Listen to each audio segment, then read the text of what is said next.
आज की ये वीडियो है एक फेमस ग्रीक फिलोसोफर एरिस्टोटल पर। दोस्तों, एरिस्टोटल पर मैं पहले भी वीडियो बना चुका हूं, लेकिन इस वीडियो में मैं आपको एरिस्टोटल के कुछ मोस्ट इंपॉर्टेंट आइडियाज के बारे में बताऊंगा, जिनमें एक मिमेसिस भी है और 4 कॉजेज आइडिया। दोस्तों, ये बहुत इंपॉर्टेंट वीडियो है। चलिए शुरू करते हैं, मिलता हूं इस वीडियो के एंड। एरिस्टोटल एक फेमस ग्रीक फिलोसोफर थे जिनकी बहुत सारे सब्जेक्ट्स पर बहुत अच्छी कमांड थी। इनके अलावा एक और ग्रीक फिलोसोफर थे प्लेटो, उनके ये स्टूडेंट थे। और अलेक्जेंडर जिसको सिकंदर कहा जाता है, उसके ट्यूटर थे। अराउंड 335 बीसी के आसपास इन्होंने अपना एक स्कूल खोला जिसका नाम दिया इन्होंने पेरिपेटेटिक। वहाँ पर ये बच्चों को अलग अलग सब्जेक्ट्स की नॉलेज देते थे।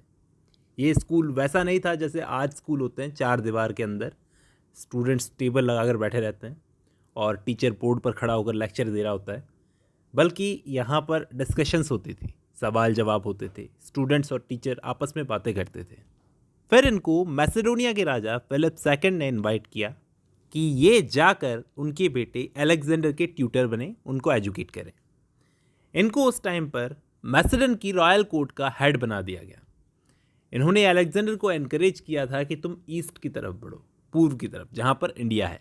एरिस्टोटल ने एक बहुत फेमस आइडिया दिया था, 4 कॉजेज का आइडिया। मेनली 4 कॉजेज होते हैं। इन्होंने कहा था मैटर, फॉर्म, एफिशिएंट और फाइनल कॉज। मैटर का मतलब होता है मटेरियल, किसी भी टाइप का मटेरियल, चाहे वो लकड़ी हो, लोहा हो, मिट्टी हो, चीज़ मैटर से बनी हुई है, किसी ना किसी टाइप के मैटर से। जैसा कि हम सब जानते हैं, जैसे एक डाइनिंग टेबल का एग्जाम्पल लेते हैं। डाइनिंग टेबल को बनाने के लिए मेनली कौन सा मैटर लगेगा? लकड़ी, पेंट हटा देते हैं, लकड़ी लगेगी। ये डाइनिंग टेबल बनाने के लिए फर्स्ट कॉज है, उसका मटेरियल कॉज। अब मैटर के बाद में दूसरा कॉज क्या आता है? फॉर्म, मतलब दूसरा कॉज है फॉर्मल कॉज। अब इसमें हमें यह तय करना है कि इस लकड़ी को हम क्या बनाएंगे, इसकी फॉर्म क्या होगी, शेप क्या होगी। इसकी फॉर्म या शेप डिज़ाइन करनी पड़ेगी, तब जाकर इस पर काम शुरू होगा। अब जब काम शुरू होगा तो उसको बोलते हैं हम एफिशिएंट कॉज। एफिशिएंट कॉज में आता है लेबर, मतलब एक कारपेंटर, एक इंसान जब इस मैटर और डिज़ाइन पर, फॉर्म पर काम करेगा, क्योंकि ये भी एक बहुत ज़रूरी हिस्सा है, क्योंकि इसके बिना वो चीज़ बनेगी नहीं। जब ये बनेगा तब एक डाइनिंग टेबल तैयार होगी। अब फाइनल कॉज को देखते हैं। फाइनल कॉज का मतलब होता है अब जब वो टेबल बनकर तैयार हो गई तो इसका पर्पस क्या है, इसको किस काम में लिया जाएगा। तो ये 4 कॉज जब मिलते हैं तब जाकर एक आर्ट तैयार होता है। ये आर्ट की फिलॉसफी मैंने आपको बताई। ये चीज़ें आप इंसानों पर भी अप्लाई कर सकते हो। इंसान भी किसी ना किसी मैटर से बना है, 2 इंसानों के मिलने से वो इंसान बना है। और जब वो दुनिया में आ जाता है तो एक पर्पस वो डिसाइड कर लेता है कि मुझे इस चीज़ के लिए, इस पर्पस के लिए इस दुनिया में रहना है। तो ये थी एरिस्टोटल की 4 कॉजेज की फिलॉसफी। चलिए आगे बढ़ते हैं। यहाँ पर एरिस्टोटल ने एक बड़ा आइडिया दिया है। ग्रीक वर्ड है मिमेसिस, जिसका इंग्लिश में मतलब होता है इमिटेशन। वैसे अगर आप इस वर्ड इमिटेशन का मतलब भी सर्च करोगे तो निकल कर आएगा कॉपी करना, नकल करना। लेकिन दोस्तों, यहाँ पर इमिटेशन का मतलब नकल करना नहीं है, बल्कि रिप्रेजेंटेशन है। अब एरिस्टोटल के जो गुरु थे वो बोलते थे कि दुनिया की सारी आर्टिस्टिक क्रिएशंस जो होती है ना, वो सब एक फॉर्म ऑफ इमिटेशन होती है। मतलब आज हम कुछ भी कैनवास पर पेंटिंग कर रहे हैं, ब्लैंक पेपर पर पोइट्री लिख रहे हैं, चाहे म्यूज़िक को क्रिएट कर रहे हैं, ये सारी चीज़ें नेचर यानी भगवान ने इन चीज़ों को बनाया है और हम सिर्फ उसका इमिटेशन कर रहे हैं। मतलब हमारा कुछ भी खुद का ओरिजिनल नहीं है। तो एरिस्टोटल से पहले इमिटेशन की बात की थी इनके गुरु प्लेटो ने। एक बुक लिखी थी इन्होंने, आयन नाम की, और उस बुक में उन्होंने पोएट्री को और पोएट्री लिखने वालों को डिवाइन मैडनेस बोलकर क्रिटिसाइज किया। डिवाइन मैडनेस मतलब पोएट्स की खुद की कोई नॉलेज नहीं होती, ना ही ये लोग सच बोलते हैं। उस ज़माने में इंसान अकेले बैठकर बुक्स नहीं पढ़ता था दोस्तों। प्लेटो और एरिस्टोटल के ज़माने में पब्लिक परफॉर्मेंस होती थी पोएट्री की, एपिक पोएट्री की। तो प्लेटो ने कहा कि पोएट्स मतलब हर टाइप का राइटर कंप्लीट सच कभी बताता ही नहीं है।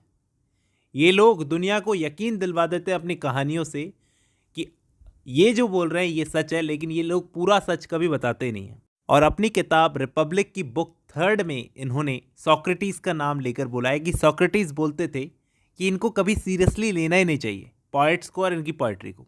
इवन इनको तो आइडियल स्टेट में रखना ही नहीं चाहिए, आइडियल स्टेट में इनकी कोई जगह नहीं। ये लोग सच्चाई से 2 गुना दूर है। कैसे? जैसे एक कारपेंटर डाइनिंग टेबल बना देगा या बिस्तर बना देगा, ये लोग उस बेड की पोएम लिखेंगे। पोएट्स और पेंटर दोनों की बात कर रहे हैं। ये बोलते हैं कि एक कारपेंटर बेड बनाता है, एक डाइनिंग टेबल बनाता है, तो ये लोग क्या करते हैं, उस बेड या डाइनिंग टेबल पर पोएम लिखना शुरू कर देते हैं या उसकी पेंटिंग बनाना शुरू कर देते हैं। ये इमिटेशन का भी इमिटेशन करते हैं। कारपेंटर ने नेचर से इमिटेट किया होगा, ये लोग कारपेंटर से इमिटेट कर रहे हैं, सच्चाई से 2 गुना दूर। तो इन लोगों से बेटर तो कारपेंटर होते हैं, कम से कम सोसाइटी में कुछ डेवलपमेंट तो करते हैं। तो फिलोसोफर्स से इनका कंपैरिजन किया जाए बहुत दूर की बात है, सवाल ही पैदा नहीं होता। अब इनके स्टूडेंट एरिस्टोटल ने इस इमिटेशन को अलग तरीके से बताया। वो बोलते हैं कि ये बात सही है कि आर्ट नेचर का इमिटेशन है, लेकिन आर्ट सिर्फ इमिटेशन नहीं होता, इसमें बहुत सारे मैथमेटिकल आइडियाज यूज होते हैं और इसको एक परफेक्ट शेप देने के लिए सिमेट्री का यूज किया जाता है। अब जो शुरू में मैंने आपको फॉर्म्स का एग्जांपल दिया था, यहां पर जोड़कर आएगा, देखना। एरिस्टोटल ने कहा कि नेचर से हमने इमिटेट किया, नेचर तो बदलते वक्त के साथ में बदलता रहता है, मैटर बदलते वक्त के साथ में बदलता रहता है। मैटर बदल जाएगा, फॉर्म बदल जाएगी, एफिशिएंसी भी बदल जाएगी, लेकिन फाइनल कॉज वो कभी बदलता है क्या? सेम उसी की तरह आर्ट भी टाइमलेस होता है, एवरलास्टिंग होता है, कभी चेंज नहीं होता। जैसे शेक्सपियर की सोनेट 18 है, शैल आई कंपेयर दी, कितने साल हो गए उसको लिखे हुए, कितनी ही जनरेशंस ने उसको पढ़ा होगा और कितनी ही जनरेशंस उसको पढ़ेंगी। इन चीज़ों से वो ये प्रूव करना चाहता है कि एरिस्टोटल ने जो बोला कि पोएट्स और उनकी पोएट्री सच्चाई से 2 गुना दूर है, ये चीज़ गलत है। देखो, हिस्ट्री आपको ये बताती है कि क्या हो चुका है, लेकिन पोएट्री आपको ये बता सकती है कि क्या होने वाला है। तो पोएट्री पेंटिंग की तरह बिल्कुल नहीं होती, किसी ने फोटोग्राफ खींच लिया या फिर पेंटिंग बना दी, सिर्फ इमिटेशन करना। मतलब पेंटिंग में जैसे तस्वीर बना दी, कोई खड़ा हुआ है तो उसकी तस्वीर बना दी, बल्कि पोएट्री तो म्यूजिक की तरह होती है। देखो, यहाँ पर अपनी बुक पोएटिक्स में एरिस्टोटल ने पोएट्री के 3 डिफरेंट वेज बताए हैं। 3 डिफरेंट वेज कौन से हैं? पहला है मीडियम, दूसरा ऑब्जेक्ट और तीसरा है मोड। यहाँ सिर्फ पोएट्री पर अप्लाई नहीं होती ये चीज़, हर टाइप की आर्ट पर अप्लाई होती है चीज़। 3 टाइप के वेज होते हैं, पहला होता है मीडियम, दूसरा ऑब्जेक्ट और तीसरा मोड। मीडियम वो चीज़ होती है जिसके ज़रिए आर्टिस्ट इमिटेट कर रहा है, जैसे पेंटिंग में कलर और कैनवास वो ज़रिया है, म्यूज़िक में रिदम और मेलोडी वो ज़रिया है, डांस में ओनली रिदम वो ज़रिया है, रिदम को पकड़ना पड़ता है, और पोएट्री में लैंग्वेज वो ज़रिया है, वो मीडियम है। तो मीडियम समझ में आया होगा। दूसरा है ऑब्जेक्ट। ऑब्जेक्ट का मतलब है जिस चीज़ को इमिटेट किया जा रहा है।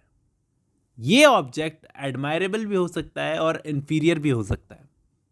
अगर कोई कैरेक्टर जो नोबल फैमिली से बिलोंग करता है, उसकी लाइफ को इमिटेट करोगे तो वो ऑब्जेक्ट एडमायरेबल होगा, मतलब उसकी लाइफ को इमिटेट करने से जो प्रोड्यूस होगी वो होगी ट्रेजेडी।